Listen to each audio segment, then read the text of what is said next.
Nishimiye mwese mwaje muri iri teraniro. Imana ibahe umugisha. Ndashimira abayobozi b'itorero bahisemo ko naza gusangira namwe ijambo ry'Imana. Abambonye bwa mbere nitwa Desire, ndi mwene so muri Kristo Yesu. Aya masaha aragoye, abarimwe umunaniro, abantu babiriwe, noneho hariyo n'izuba. Ntabwo byoroshe, ariko ndabizi neza ko turi bubashe gusangira icyo Imana yateguye. Dusome Yohana 12 umurongo umwe wa 26. Yohana 12:26.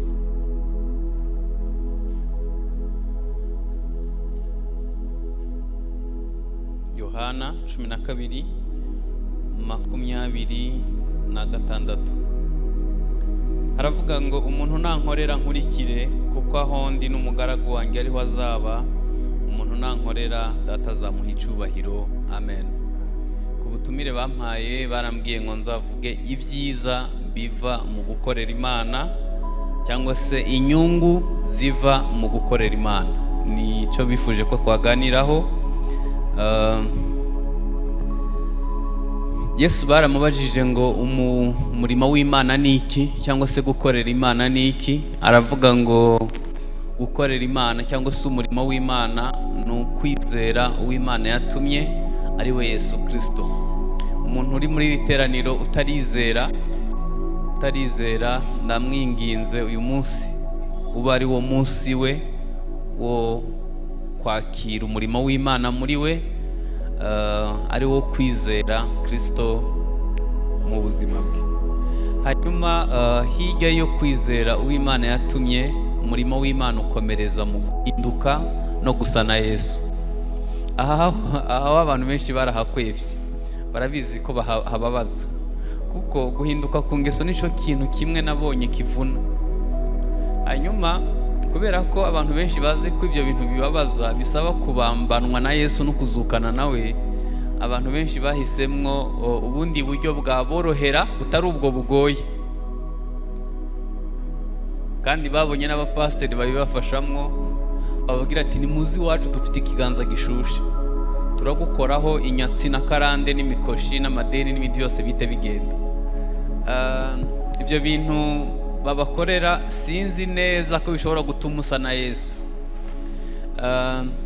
Si ibyo nashakaga kuvuga. Nashaka mbabwire ko umurimo w'Imana utangirira muri twe. Gukorera Imana ntabwo dukwiye kubimenyera gusa ku ruhimbi cyangwa se mu kuririmba n'indi mirimo ikorerwa mu rusengero. Ukorera Imana ni umuntu yahindutse agasa na Yesu. Hanyuma uzi inyungu yabyo, nubwo ntari nagera ku nyungu.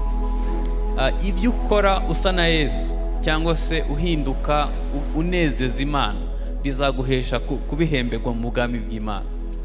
Bibiliya iravuga ngo hahirwa abantu bapfira mu mwami, imirimo izaza ibaherekeje. Hari abantu mu ijuru bazaba ari bakuru cyane, bazaba bafite imirimo myinshi ibaherekeje, kuko bakoreye Imana,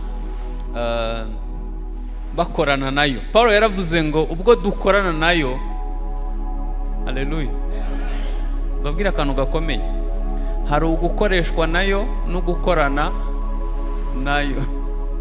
Imana kuko ifite ikibazo c'abakozi bake, ikoresha uwibonye wese. Umuntu wese yamukoresha.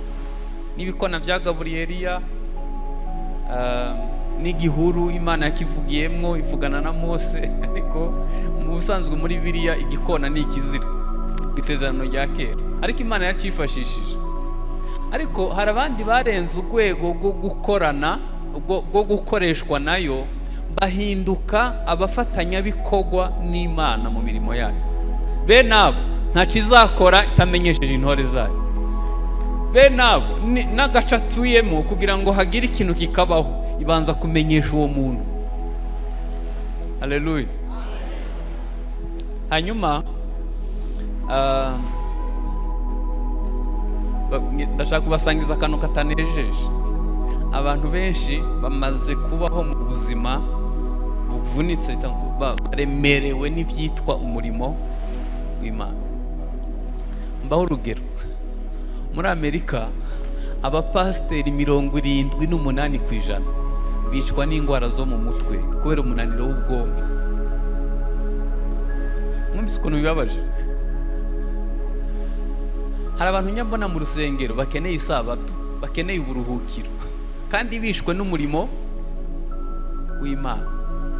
Bibiliya iravuga ngo kunkorera ntikuruhije, n'umutwaro wanjye nawo nturemerera. Reka nkubwira akantu nifuza ko gasigarana. Umurimo w'Imana ntuvuna, ahubwo havuna imigereka. Kansubiremo, umurimo w'Imana ntugoye, ntuvuna, havuna imigereka. Ari gihe umurimo w'Imana uturemerera, tukaba mu rusengero turemerewe, tukagira ngo twavunywe n'umurimo w'Imana, kumbe twavunywe n'ibindi twigerekeyeho.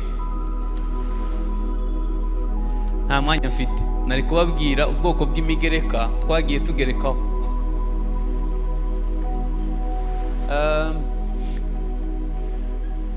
Ibintu bya Yesu biroroshe ku kigero umuntu wese yakorera Imana bimworoheye. Ntibisaba ngo ufite, hari igihe nk'umuntu akubwira ngo Mana, cyangwa se arimo gusenga akabwira Imana ngo Mana, ngo umpaye ikizu ngo c'ibyumba 10, ngo ukampane ikimodoka ca miliyoni 100, nibwo nagukorera neza. Wapi. Imana irabizi ko wayikorera udafite imodoka ya miliyoni 100 bigakunda. Imana irabizi ko wayikorera udafite inzu ya etaje bikemera. Imana irabizi. Niyo mpamvu ibyo yaguhaye igusaba kuba umwizegwa muri byo, hanyuma waba umujera mwiza wo kwizegwa, ikazaguha kuyobora byinshi. Umuntu akajya avuga ngo Mana, ngo urumva ngo sinagukorera, ngo nibyo mfite ntibimpagije. Wapi? Nuko utamenye ngo umurimo w'Imana ni iki. Ntiyagusaba icyo itaguhaye, ahubwo igusaba kuba uwo kwizegwa ku byo yaguhaye. Nta na kimwe Imana yatwimye. Wari uzi ko hari umuntu ukeneye hage yawe gusa, hari umuntu ukeneye kumuhobera umutima wo kanezerwa. Ariko reka mbabaza, ubu umuntu ari muri agoni mu bitaro akeneye kumushira iseri ry'imineke? Karame, umuntu uri mu bitaro urembye, uri muri koma, kugira ngo umugereho bisaba ngo utware ifi yokeje. Akeneye wowe, nta mafaranga yawe ageretseho. Ntabwo kubwiriza umunyabyaha bisaba ikindi kintu. Yesu yarabyoroheje ku buryo hakeneye wowe nuko usobanukirwa umurimo w'Imana, ibindi bigakurikiraho. Reka ibi mbisoze gutyo. Nituba bizegwa ku byo yaduhaye, izaduha kuyobora byinshi. Ariko igihe cyose tutarabizegwa kuri bike Imana yaduhaye, ntizanatwizera ngo iduhe byinshi. Impamvu Imana iducisha ahantu hameze gutyo bisa nkaho bitugora gukorera Imana, ntabwo ibitwanga, ibigira ngo idutoze kumenya ngo Imana ninde, ndavuga iyo dukorera, hanyuma wowe urinde, umurimo w'Imana ni iki. Uzabaho utaremerewe kandi utavunitse. Hari umuntu umwe yajyaga aza gutura, kubera gusa ya migereka nababwiye, ngo akagira isoni ko ari abandi bari bubona atatuye, agahita afumbatiza ubusa akaza agashiramo kugira gusa.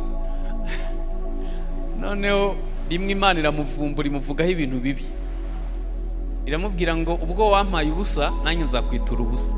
Yari umudamu, aratwita, agiye kubyara asanga nta kintu kiri mu nda, harimo umwuka gusa. Uwo muntu ntabwo Imana yigeze imusaba kuyiha ibyo itamuhaye, ariko ubwibone ubwo ni umugereka.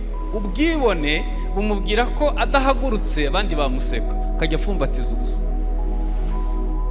Umurimo w'Imana ntuvuna, havuna imigereka. Hari ibintu byinshi twageretseho, ngo umuntu agusuye ngo ntiwamuha amazi, nose ko ari yo ufite wamuzimaniye amazi, akayasabira umugisha, hanyuma ejo ikazaguha n'ifunguro. Nutaba uwo kwizegwa ku mazi yaguhaye, ntabwo izaguha ibirenze ibyo. Umurimo w'Imana ntuvuna, havuna imigereka. Hari igihe tugerekaho ubwibone, tukagerekaho inaringe, tukagerekaho umuco, tukagerekaho ibyo bintu bikagenda bituremereye. Niyo mpamvu nababwiye ngo abantu benshi hari ubwo babaho basa nkaho baremerewe n'ibyitwa umurimo w'Imana kandi atari ko Imana yabishakaga. Ubundi dukwiye gukorera Imana tunezerewe. Ibyo navuze byose nimushaka mu byibagirwe, ariko nanagiye mbabwira inyungu ziva mu gukorera Imana. Niyo ntego bampaye kuvuga. Ndashaka kuvuga ibintu bine gusa. Ndashaka kuvuga inyungu enye ziva mu gukorera Imana. Inyungu ya mbere, iyo umuntu akorera Imana neza, Imana iramurinda. Nari mvuze ngo Imana iramurinda. Hari akagero nkunda gutanga, ntekereza ko abankurikira benshi bakazi. Hari igihe abantu bajya basenga, rimwe na rimwe nkumva ngiye guseka. Umuntu akavuga ngo Mana, ngwira ijoro ngiye kuryama, umanura ingabo zose zo mu ijuru zirare zindinze. N'irondo rirahagije utageretseho ingabo zo mu ijuru zose. Murabizi, niba muzi ukuntu barinda abantu, barinda umuntu bakurikije urwego rw'amabanga abitse, n'icyo amariye igihugu, n'ubwengazi, n'imbaraga afite. Uburinzi bukurikirana bitewe n'uwo muntu uko ameze. Ku kagari daso zirahagije. Iyo bizamutse ku murenge nabwo bishobora kuba ari hafi aho, bariyongera. Iyo bizamutse haruguru yaho hashobora kuzamwo polisi. Ariko uko bizamuka, imyenda irahinduka, n'ikosi zirahinduka, n'uburyo bareba birahinduka. Biterwa n'amabanga. None se nkawe mugize ukuri, ijuru ryose ryararikurinze rikurinze mwiki? Iyo uvuga ngo umanura ingabo zose zo mu ijuru n'abamikayeli ngo barare bakurinze, ubitse amabanga angana gute? Umariye iki itorero? Umariye iki abapfakazi? Umariye iki imfubyi? Umariye iki ubwami bw'Imana? Nagira nkubwire ko abantu bakorera Imana neza, Imana irabarinda. Bibiliya iravuga ngo yabaciye mu biganza nk'imanzi, ibarinda nk'imboni y'ijisho. Hari umugabo umwe yabanaga n'Imana neza yitwa Elisa, hanyuma ngo akajya abwira umwami aho ibitero by'Abasiriya biri bunyure. Hashize iminsi umwami wa Siriya akoresha inama abayobozi b'ingabo n'ab'ubutasi, avuga ati mutubwire ninde muntu uturimo unekera Abisirayeli, afite umujinya bimeze nabi. Umuntu umwe aramubwira ati mwami nturakare, ngewe nzi umugabo utuye muri Isirayeli yitwa Elisa.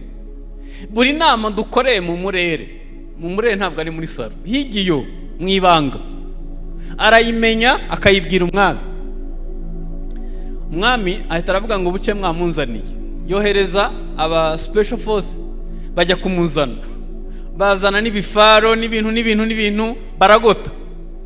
Hanyuma umukozi wo kwa Elisa ngo asohotse hanze, abona umusozi wose uriho abakomando.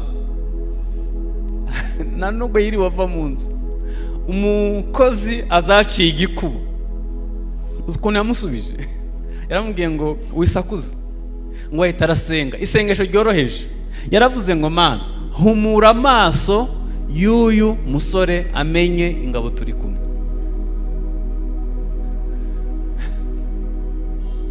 Haleluya. Abantu b'Imana bararindwa.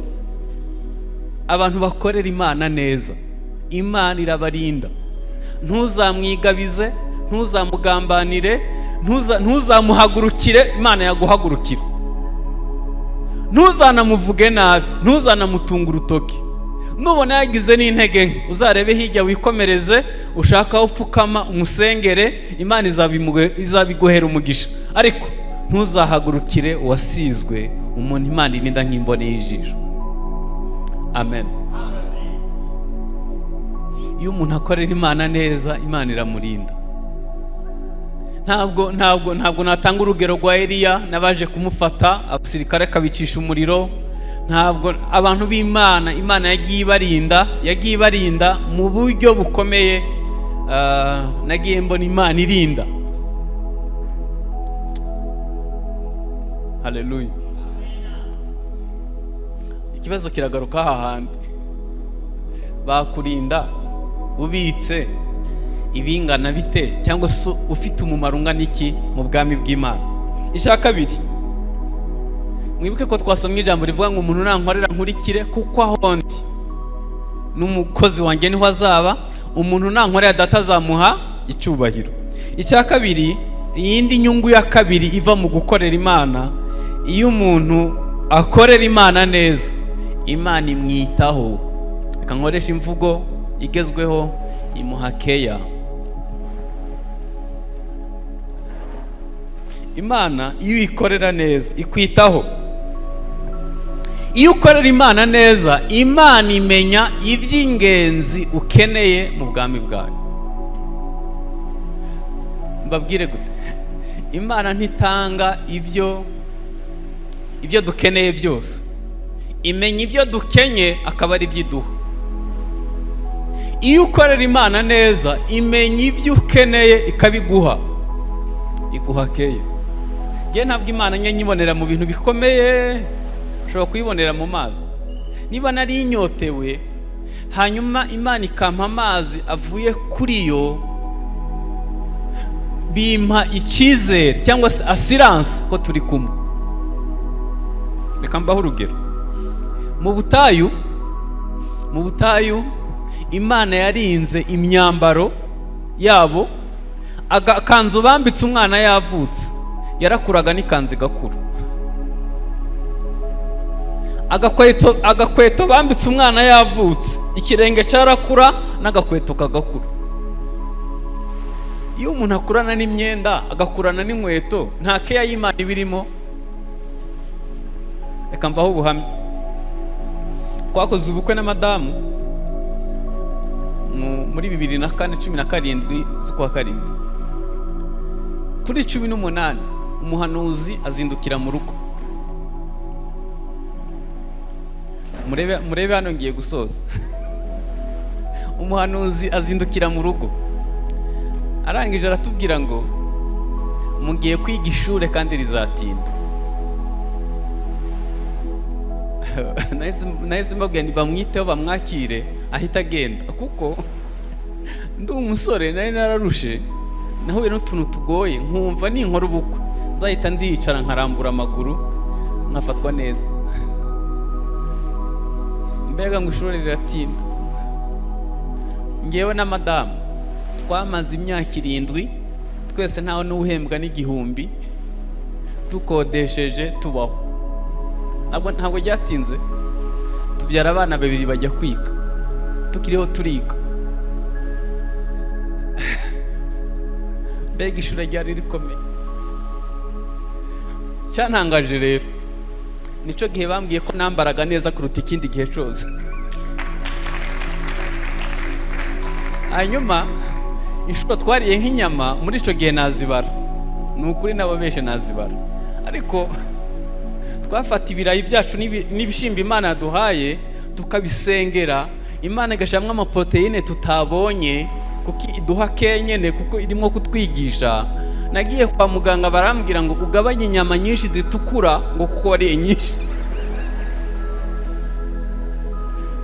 Ubu bazinkuyeho n'ingusuru za magafi, inyama zitukura bazinkuyeho, nariye nyinshi. Kumbe ibishimbo byacu n'ibirayi harimo keya y'Imana. Nabanye n'umuntu ahantu nabaye ndi umusore hano Kigali, yaratunze igipande kimwe cy'igitenge, yari umukene kuri ico kigero. Natangajwe nuko abaririmbyi baririmbana muri korale bajyaga baza kumutira ibitenge, bakamubwira ngo duhe ngo bya bitenge byawe ngo birimo amabara atukura. Ikindi gihe hakaza abandi bakavuga ngo duhe bya bitenge byawe byiza birimo amabara y'icyatsi. Twaje kumenya ko igitenge cy'Imana igihindura amabara. Iyo uri muri keya y'Imana, Imana imenya ibyo uzajya n'ibyo uzambara, utudetaye tw'ubuzima ikatwitaho, kuko abantu bayikorera neza, ibaha keya. Umuntu uri mu nshingano z'Imana, umuntu Imana yemeye imwitaho akaba mu nshingano zayo, uwo muntu abaho neza. Haleluya. Imana ntitanga ibyo ukenye, itanga ibyo ukeneye, kuko ibyinshi biba ari ibyo guhaza irari ryacu. Ariko iyo ukorera Imana neza, imenya detaye z'ubuzima kandi ikaguha ibyo ukeneye. Cya gatatu, inyungu ya gatatu, iyo ukorera Imana neza, iyo ukorera Imana neza, umenya ibyo ikunda n'ibyo yanga.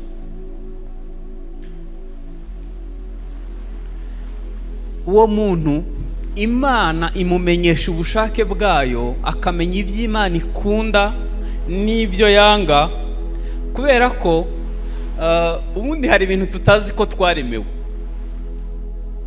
Kimwe mu bintu Imana yaturemeye harimo kuyumvira, harimo gukiranuka.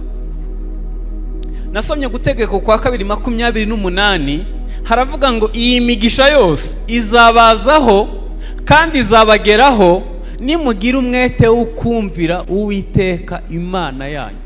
Reka nsubiremo. Imana yatubikiye imigisha myinshi, ariko bivuye mu kuyikiranukira, mu kuyumvira, mu kuyikunda, mu kuyikorera. Abantu benshi barashaka imigisha Imana itanga, ariko kuyumvira byarabananiye, no gukiranuka bigenda byanga. Reka mbabwize ukuri, abakiranutsi ni itsinda ritororoka. Mu myaka mike ishize, iyo wabonaga mwene data, wumvaga ubonye umuntu wo kwizega, wasigira inzu, wasigira ibintu byose ukigendera, ukumva ubonye umuntu w'Imana. Ariko ubu uzumva umuntu akubwira ngo hagukoresha umurokore, nakoresha utari we. Kubera iki? Abakiranutsi barabuze. Abuzura insengero turabafite, insengero nyinshi ziravuka buri munsi, ariko kubona umukiranutsi wagenda bukira. Kubera iki? Abantu ntabwo bamenye ko mu by'Imana yabaremeye harimo kubaho ubuzima bukiranuka. Ntuzavuga ibintu byinshi, uzagerageze guhuza ubuzima n'ijambo ry'Imana, hanyuma babone imbuto zavuyemo, bazahimbaza Data wo mu ijuru. Mundebere uko tungana uku, buri wese ashoboye kubaho ubuzima bukiranuka bwejejwe. Abantu bajya bisuka hano baje kureba, bakurikiye ko hari umuntu uberera imbuto muri quartier. Ese wagira ngo gukiranuka ni iki? Uzahere ku mukozi wo mu rugo, hanyuma n'umuturanyi, hanyuma na hahandi wirirwa, na hahandi uzabukoreye Imana neza. Ni kimwe mu by'Imana yaturemeye. Yaturemeye kubaho ubuzima bukiranuka. Imana birayitangaza iyo twuzuye urusengero, ariko hirya y'urusengero tutazi ko natwe turi urusengero, tukabaho ubuzima bukiranirwa hanze iriya, hanyuma hano tukaba turabakiranutse cyane. Ubwo buzima burabishe, Imana birayibabaza. Iyo yageze igihe iravuga ngo nujya no gutanga ituro, ukibuka ko hari icyo upfa, ubanza ujye kwikiranura higiri, hanyuma uze utange ituro ryawe, wige kubaho ubuzima bukiranuka. Simaze imyaka myinshi nkijijwe, ariko iyo maze mu rusengero, cyane cyane iyo maze mu murimo w'Imana, nabonye abantu bakiranirwa. Nari mvuze ngo mu nzu y'Imana nabonye abantu bakiranirwa. Kandi umubwiriza aravuze ngo hari ikintu cyamutangaje mu isi, ngo ni ukubona abakiranutsi bakora imirimo yo gukiranirwa, hanyuma abakiranirwa bagakora imirimo yo gukiranuka. Biratangaje ko hari abantu bagira ubuntu bwinshi hanze y'urusengero, abari mu rusengero tukababuraho kugira ubuntu. Ibyo bintu ntabwo bikwigwa mu mutwe. Dukwiye kwiga kubaho ubuzima busa imbere n'inyuma. Ubwo tubaho mu rugo, akaba ari bwo tubaho no mu rusengero. Icya kane, iyo ukorera Imana neza, ubaho ubuzima buri mu ibyiringiro, ubaho ubuzima bufite ibyiringiro. Iyo tuvuze ibyiringiro, ntabwo nzi niba nabona igisobanuro kiri ukuri, ariko abantu benshi babayeho ubuzima bwo kutagira ibyiringiro. Ndabizi neza, mujye kuri Google murebe imibare y'abantu biyahura mu Rwanda ku munsi. Iyo umuntu yatakaje ibyiringiro, kwiyahura biramworohera. Iyo urebye abantu babana n'agahinda gakabije, ufate nka ripoti y'ibitaro by'Indera gusa, urebe abantu bajya kwivuza mu kwezi uko bangana, nibwo uzamenya ko abantu benshi batakaje ibyiringiro byo kubaho muri ubu buzima. Kandi iyo umuntu yatakaje ibyiringiro byo kubaho muri ubu buzima, sinzi niba yizera ko azabona n'ubugingo buhoraho. Niki cyatumye abantu batakaza ibyiringiro? Yenda kwije imyaka 30 atarabona umugabo, agahita atakaza ibyiringiro. Yashoye imari arahomba, ahita atakaza ibyiringiro. Hari ibintu yagerageje gukora azi ko bizamuhira, hanyuma ntibyagenda uko yabishakaga, atakaza ibyiringiro. Abantu benshi b'Imana batakaje ibyiringiro. Hari ibyiringiro bikuru duhuriyeho nk'itorero, aho umuririmbyi yaririmbye ngo mfite ibyiringiro bifite ubugingo, mfite n'umugabane mu ijuru. Haleluya. Iyo umuntu afite ibyiringiro, aba afite umugabane uri hejuru y'indi migabane. Imana iduha garanti, turi mu isi tuzajya, tuzambara, tuzabyara, tuzatera imbere. Ibyo Imana irabidukorera ku bw'ubuntu bwayo. Ariko dufite ibyiringiro biri hejuru y'ibindi byiringiro, kuzabona umugabane mu ijuru. Ibyo rero ntabwo tubitangira twageze mu ijuru, tukiri ninaha tugendana ibyo byiringiro. Hari abantu benshi babitakaje kubera inshuro yakoze amakosa, inshuro yakiraniwe, inshuro yagerageje akongera agatsindwa, ahita atakaza ibyiringiro by'ubugingo, akaba mu rusengero ariko atizeye neza ko azajya mu ijuru. Kubera iki? Yatakaje ibyiringiro by'ubugingo buhoraho.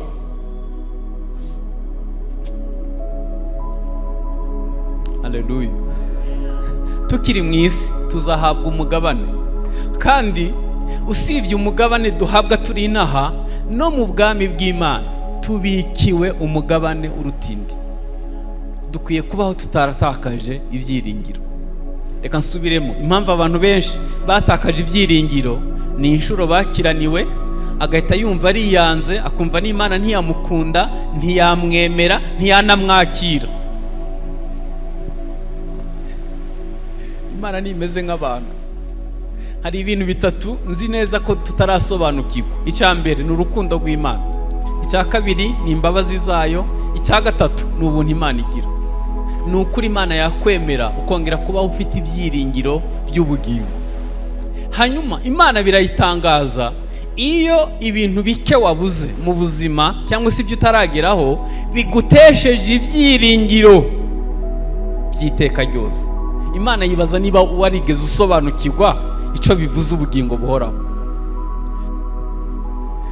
Ubwo mperuka hano narababwiye ngo ngewe ibintu byose Imana yansezeranije bizansanga mu nzira ngenda, simfite impamvu yo guhagarara, kuko icyo Imana yakoze mu buzima bwanjye imbabarira ibyaha kirahagije. Nubwo itagerekaho ikindi kintu, numva nyuzwe. Ndi umunyabyaha yababariwe, kandi mfite ibyiringiro by'ubugingo buhoraho, nta kindi kigeretseho. Ibindi azampa ni inyongera, ni impamba yo mu nzira. Ntabwo nzabipfa nawe, Umwami arankunda. Kandi ibyo mbabwiye ni ukuri k'ubuzima bwanjye. Nge nta kintu kinkerereza, nta n'ikintu njya ndabona mu isi cyiza cyandangaza, cyambuza kugiyonja. Ibyo hari ahandi hantu heza nabonye ndugu, hari ahandi hantu heza nabonye, hari ibindi bintu byiza nzi.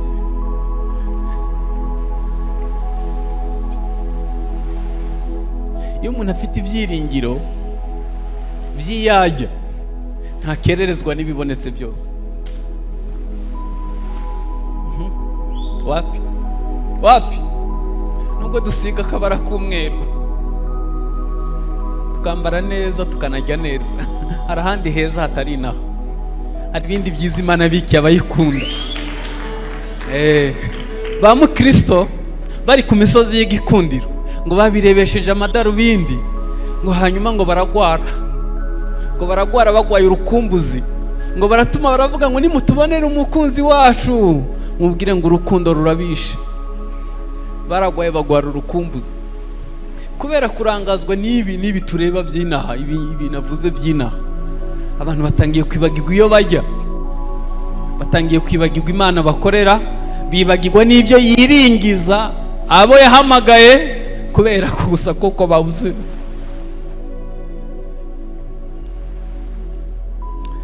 Mfite ibyiringiro bifite ubugingo, dufite umugabane mu ijuru. Abamarayika ngo barabirunguruka, nta nubwo bemerewe kuhagera, hanyuma ngo bakifuza, bakavuga ngo natwe uwatugira abantu, ngo tukamanuka kubikorera, ariko ntibafite ayo mahirwe. Ngewe ndi hano ndi kubikorera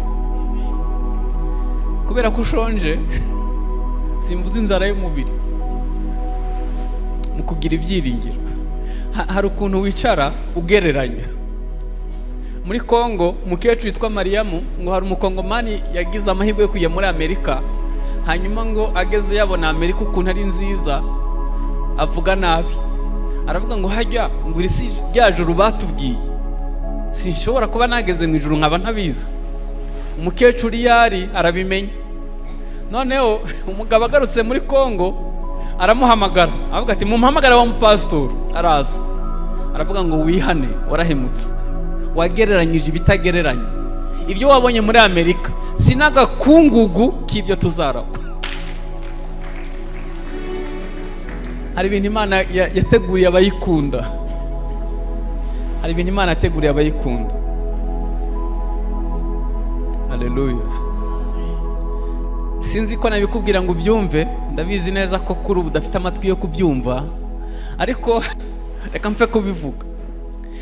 Ibi byose tureba inaha byiza, ndi mu bantu bakunda indabyo, abakoze design hano mwarakoze, munize amashi tuyabaye. Nukuri abantu bakoze utuntu twiza, Imana ibaho umugisha. Indabyo ndazikunda cyane. Hanyuma indabyo n'ibibaya n'amazi n'imisozi na bya bintu byose byiza mwabonye, yabiremesheje ijambo. Yaravuze ngo nihabeho, bita bibaho. Agiye kugenda yaravuze ngo sinzongera kurya, sinzongera kunywa, ngiye gutegurira umugeni. Niba ibyo yaremesheje ijambo ari byiza nk'ibyo tureba, ibyo akoresheje amaboko imyaka 2000 bisa bite? Ni iby'ijisho ritigeze kubona, ni iby'ugutwi kutigeze kumva, ni iby'Imana yateguriye abayikunda.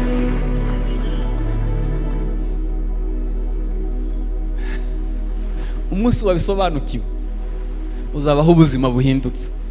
Hanyuma aho nsoreje naha, tukiri no mu isi tuzahabwa imigabane, tuzahabwa umugabane. Ezekiya kuko yakoreye Imana neza, igihe yari agiye gupfa bitunguranye, Imana yamwongeye imyaka 15 yo kurama, kuko yabagaho ubuzima bwo gukorera Imana. Amen. Hari umugabo umwe nkunda yitwa Mandela wo muri Afurika y'Epfo, yafunzwe imyaka 27, yarababaye, ariko yashoboye kurama imyaka 94. Nagize ikibazo igihe kirekire nibaza niki cyateye Mandela kurama kandi yarababaye, yarafunzwe nabi. Muzi cyamuteye kurama ni ikintu kimwe gusa. Yari afite iyerekwa ryo kuzabona Abanyafurika y'Epfo babohowe, bakava mu bucakara, bakabaho ubuzima bwiza. Imana imuha kurama kugira ngo atazapfa atabonye iyerekwa yari afite. Niba ufite umugambi wo gukorera Imana, niba ufite umugambi w'icyo uzakora mu bwami bw'Imana, ntuzapfa bitunguranye, ntibazakuroga ngo bigufate, nta rupfu rutunguranye, nta byago, imigisha izaza kuko Imana ifite ikikurindiye. Niba ufite umutima wagutse ukwigwamwo abandi, niba kubaho kwawe bizamamaza ubwami bw'Imana, uhumure, ntugire ubwoba bw'ubuzima. Imana izaguha keya, izakwitaho, izamenya ubuzima bwawe bwa buri munsi. Ariko niba ubayeho ubuzima bwo kwikunda, ntacu ukora kugira ngo sosiyete ihinduke, ntacu ukora kugira ngo aho uri habe impinduka nziza, gukira bikaba ari ugukira ku bwawe gusa, nta wundi muntu azabyungukiramwo, nagira ngo nkubwire ko ntaco Imana izakurindira. Dorokasi ntiyazuwe n'amarira y'abapfakazi, yazuwe n'imirimo myiza yakoze. Koroneliyo, Imana yaravuze ngo gusenga bigeretseho kugira ubuntu byazamukiye kubugwibutsa imbere y'Imana. Hari abantu Imana irinda nk'imboni y'ijisho, itapfa gutakaza, kuko bafite ico bamaze mu bwami bwayo. Hano mu gihugu dufite abantu leta y'u Rwanda yatanzeho umutungo kugira ngo bajye kwiga ibintu bizagirira umumaro abanyarwanda benshi. Bariga, leta irabishurira kugira ngo twese bizatugirire umumaro nka sosiyete. Uwo muntu yagwaye umutwe bashobora kumuha jet prive ikajya kumuvuna, bashobora kumuha indege y'umwihariko ako kanya kuko afite umumaro. Ariko umuntu nka Desire n'abandi nka Desire nk'icumi nubwo bagwara bazivuza hano hirya n'ivyanga nyene bakomeze, ariko hari abandi bantu barinda cyane bitewe nuko afitiye umumaro igihugu. Hari abantu ijuru ryitaho by'umwihariko, hari abantu ijuru ryitaho by'umwihariko kuko kumutakaza baba baramutakajeho ibintu byinshi. Reka mbyoroshe mbivuge mu magambo ane yoroheje. Nubwo mufite ibyifuzo byose musengere, Imana nayo igira ibyifuzo bine. Icambere, icyifuzo cambere c'Imana ni isengesho rya Data wa twese, riravuga ngo Data wa twese. Irya kabiri, izina ryawe. Irya gatatu, icya kane.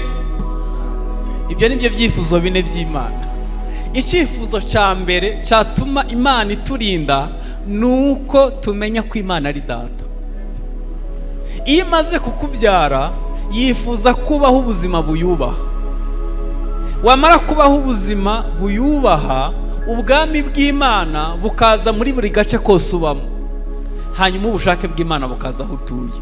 Nukuri niba ubaho ubwo buzima, Imana izakumenyera ibiryo, izakurinda Satani, izakumenyera buri kimwe cyose kuko ufite ico umaze mu bwami bw'Imana. Imana ibaho umugisha mu izina rya Yesu. Amen.